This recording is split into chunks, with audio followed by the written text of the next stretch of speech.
सृष्टि बचपन से ही दिखने में सुंदर नहीं थी, लेकिन अमीर बाप की बेटी सृष्टि पर उसकी माँ जान छिड़कती। मेरी बेटी कितनी प्यारी है, भगवान सबको सृष्टि जैसी बेटी दे। सृष्टि धीरे धीरे बड़ी होती है। एक दिन सृष्टि की सहेली कहती है, तू दिखने में कितनी अजीब सी है, लेकिन मैं जानती हूँ हम सब में सबसे अच्छी शादी तो तेरी ही होगी। तेरे पापा अमीर जो हैं। और बता नहीं सकते यार, दहेज तो हर कोई देता है, ये क्या ज्यादा ले जाएगी अपने पति के लिए? अरे बड़े शहर में कोठी है इसके पापा की। अरे पापा की है ना, कौन सी इसकी है? इसकी होती तब तो कोई भी लड़का इससे शादी कर लेता। अरे पापा की मतलब पापा की है तो मेरी ही है ना? किसने कहा? अब तेरी तो तब होगी ना जब तेरा भाई ना हो। वैसे भी शादी के बाद सारी प्रॉपर्टी भाई के नाम होती है। सृष्टि समझ जाती है कि उसे किसी भी हालत में माँ बाप की सारी प्रॉपर्टी को अपने नाम करना है, लेकिन कैसे? एक दिन सृष्टि का भाई शीनू कहता है, बहन क्या कर रही है? तुझसे एक बात करनी है।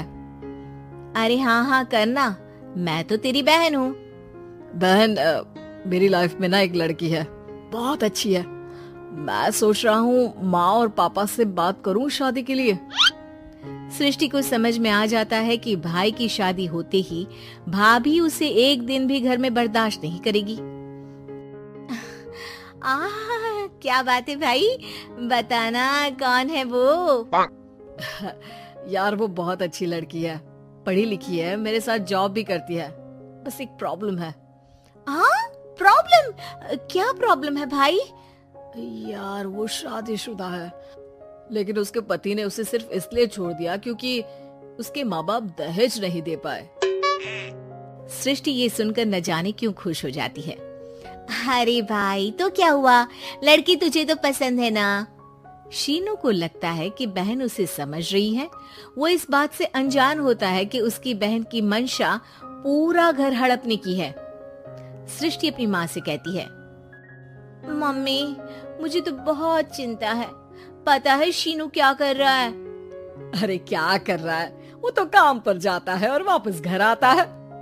नहीं ना माँ, वो यही तो नहीं कर रहा, बाकी सब कर रहा है।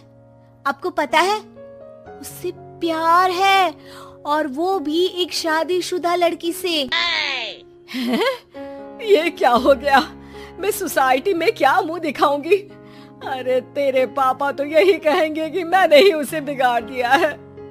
माँ देखो, मेरी बात मानो, पापा पर भी विश्वास करने की जरूरत नहीं है। अब आप ही बताओ, पापा इतनी देर घर के बाहर रहते हैं क्यों? बोलो। अरे बेटा वो तो नौकरी करते हैं ना।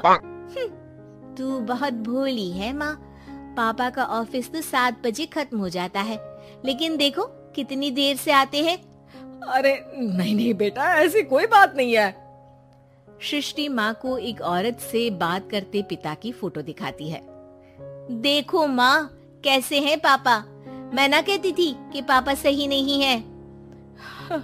मैं तेरे पापा से बात करूंगी, दे फोटो मुझे। ओ माँ, वो तो डिलीट हो गई। लेकिन चल, तूने तो देख लिया ना। पापा से बाद में बात कर लेना, और हाँ मेरा नाम बिल्कुल मत लेना। हाँ माँ। अब क्या था, सृष्टि के माँ और पिता के बीच झगड़ा होना शुरू हो जाता है। सृष्टि के मन में क्या चल रहा था कोई नहीं जानता था। एक दिन, माँ सृष्टि के लिए एक लड़का देखा है, वो लोग शाम को उसे देखने आने वाले हैं। और हाँ माँ, एक खुशखबरी, मैं और पापा मिलकर एक नया बिजनेस ट्राई कर रहे हैं। शाम को लड़का आता है, सांवले रंग का। सृष्टि को तो बिल्कुल भी पसंद नहीं आता।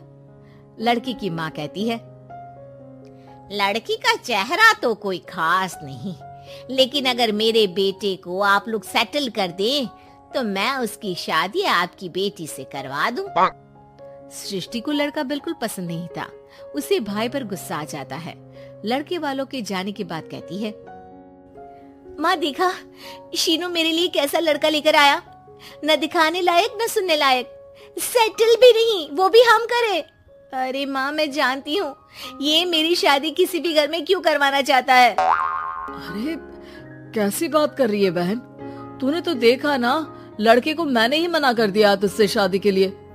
जिसने लड़का बताया था उसने उसकी बहुत तारीफ की थी। बात आई गई हो जाती है, लेकिन सृष्टि का मन शांत नहीं होता। क्या करूं, कुछ समझ में नहीं आ रहा। मेरी शादी हो गई तो ये लोग पूरी प्रॉपर्टी शीनू के नाम कर देंगे, मेरे हाथ तो कुछ लगेगा ही नहीं। तभी सृष्टि को आइडिया आता है। वो किसी वकील को फोन करती है। जी देखिए, अगर आपके मम्मी पापा का तलाक हो जाता है तो आपके पिता की आधी प्रॉपर्टी आपकी माँ के नाम हो जाएगी, फिर उसे वो किसी को भी दे सकती है। सृष्टि अब माँ को बेटे के खिलाफ भरती है। माँ, शीनू पर नजर रखा करो, वो जिस लड़की के प्यार में है ना वो शादीशुदा है। यहाँ आएगी, सारा पैसा, रुपया, जमीन, जायदाद सब हड़प लेगी। पापा का भी हाल तुमसे छुपा नहीं है। ऐसा ना हो कि मैं और आप एक दिन सड़क पर भीख मांगे। हे भगवान, मैं तो जीते जी मर जाऊंगी अगर ऐसा हो गया तो। ऐसा हो गया नहीं माँ, ऐसा ही होगा। अभी समय है, आगे का सोच लो। मैं तो कहती हूँ पापा से आधी प्रॉपर्टी लेकर अलग हो जाओ। पापा की आधी प्रॉपर्टी भी हम लोगों को अगर मिल जाती है ना तो अगले 7 जन्म सफल समझो। बेचारी माँ बेटी के कहने पर पति से तलाक लेकर अलग हो जाती है। सृष्टि अब पैसों से गाड़ी और अपने दूसरे महंगे शौक पूरे करने लगी। उसके दोस्त भी उसके पैसे इस्तेमाल करते। सृष्टि, कल तुम कहाँ थी? मैं सारा दिन घर पर अकेली थी। तो मैं क्या करूं? मैंने ठेका तो नहीं लिया है ना तुम्हें संभालने का। माँ को सृष्टि से ये उम्मीद नहीं थी। वो बैठकर रोने लगती है। वहीं उसका पति यानी कि सृष्टि के पिता आ जाते हैं। मैं जानता था कि तुम्हारा यही हाल होगा, तो आपने मुझे रोका क्यों नहीं? मैं रोकता तो तुम रुकती क्या? सृष्टि के कहने पर तुमने मुझ पर अपने बेटे पर शक किया, लेकिन तुम ये भूल गई कि कैसे हम दोनों ने मिलकर जीवन में इतना सब खड़ा किया। माँ पति के गले लग जाती है। मुझे माफ कर दीजिए, मैंने आपकी कमाई का एक बड़ा हिस्सा गवा दिया। कोई बात नहीं, तुम साथ हो तो मैं ऐसी 7 प्रॉपर्टी खड़ी कर दूंगा। तभी वहाँ सृष्टि आ जाती है रोते हुए। माँ, मयंक ने मुझे छोड़ दिया। वो बोल रहा था जब तक मेरे पास पैसे थे तब तक ही वो मेरे साथ था। पापा, माँ, मुझे माफ कर दीजिए।